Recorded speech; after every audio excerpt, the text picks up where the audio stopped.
Bonjour à tous et bienvenue dans cette nouvelle vidéo. On s'installe au bar pour parler aujourd'hui d'un nouveau sujet qui est l'administratif, la gestion d'une crèche, d'un gestionnaire. Qu'est-ce qu'il doit faire concrètement dans sa semaine? C'est une question qu'on nous pose assez régulièrement. Je voulais savoir concrètement quelles vont être les missions d'un gestionnaire et combien de temps ça peut potentiellement lui prendre. Et bien ça tombe bien, c'est le sujet de cette vidéo. C'est parti!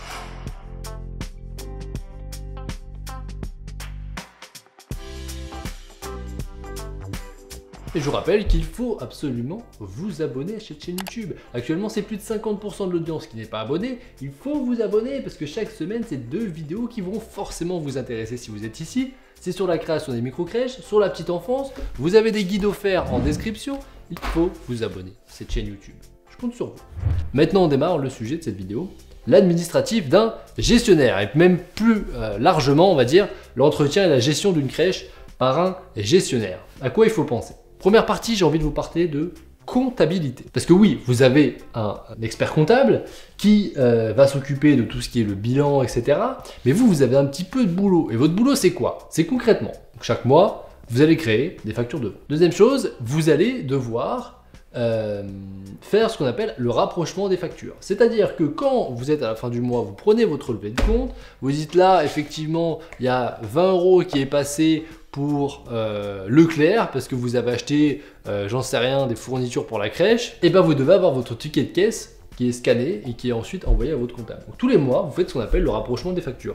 Pour chaque ligne qui passe sur votre compte, vous devez avoir un justificatif. Et votre job en tant que gestionnaire, parce que vous n'êtes pas expert comptable, votre job c'est uniquement faire ce rapprochement. Facture de vente, facture d'achat, vous prenez tout, vous l'envoyez à votre comptable et lui s'occupe de créer votre bilan. L'aspect comptabilité, dans les grandes lignes, ça s'arrête à peu près là pour vous en tant que gestionnaire. La deuxième partie, on peut parler de l'aspect contractuel avec les parents. Alors il y a déjà toute une phase de préinscription.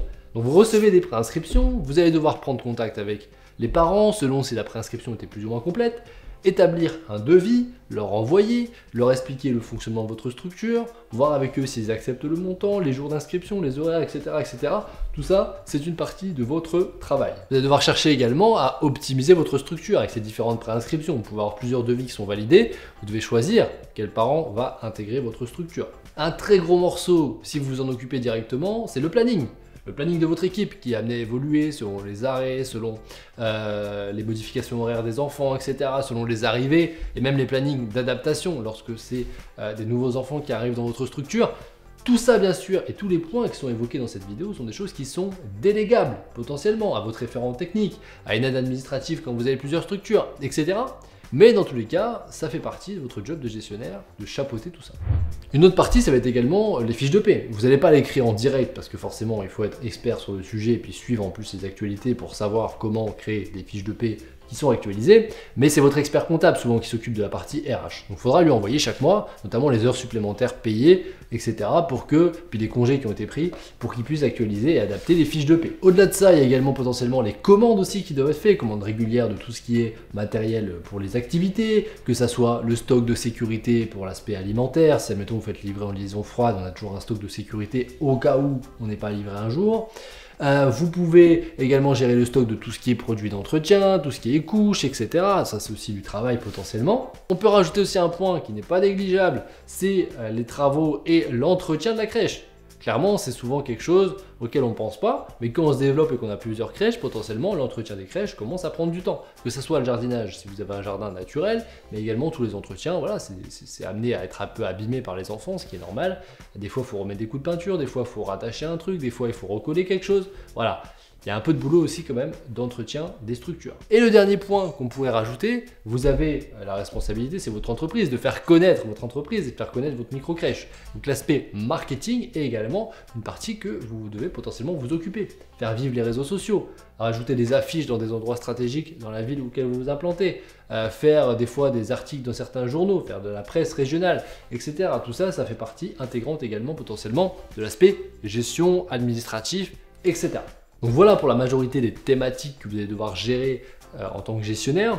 En termes de temps de travail, concrètement pour une structure, faire tout ça, alors oui il y a des pics d'activité quand il y a beaucoup d'inscriptions, etc., une ouverture, ou septembre et janvier qui sont souvent des moments où il y a du remplacement de contrat. Sinon auquel cas potentiellement, en sachant qu'il y a certaines choses qui sont aussi délégables, c'est pas non plus énormément de travail pour un gestionnaire qui a qu'une seule structure potentiellement. Et c'est tout l'intérêt aussi de pouvoir en créer plusieurs.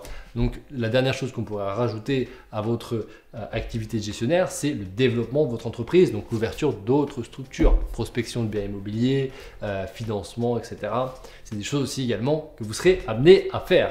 Voilà tout pour cette vidéo qui a été, je pense, assez courte, assez efficace, mais au moins directe, qui, je pense, a répondu clairement à cette question. Si vous souhaitez aller plus loin, accélérer dans votre projet, en description, vous avez un guide offert, les 6 étapes indispensables pour créer votre micro-crèche, et également une formation offerte de 3 jours en 3 vidéos qui va vous amener différentes clés pour avancer dans votre projet. J'en dis pas plus, je vous souhaite maintenant une très belle journée, je vous souhaite la réussite dans votre projet. À bientôt, au revoir.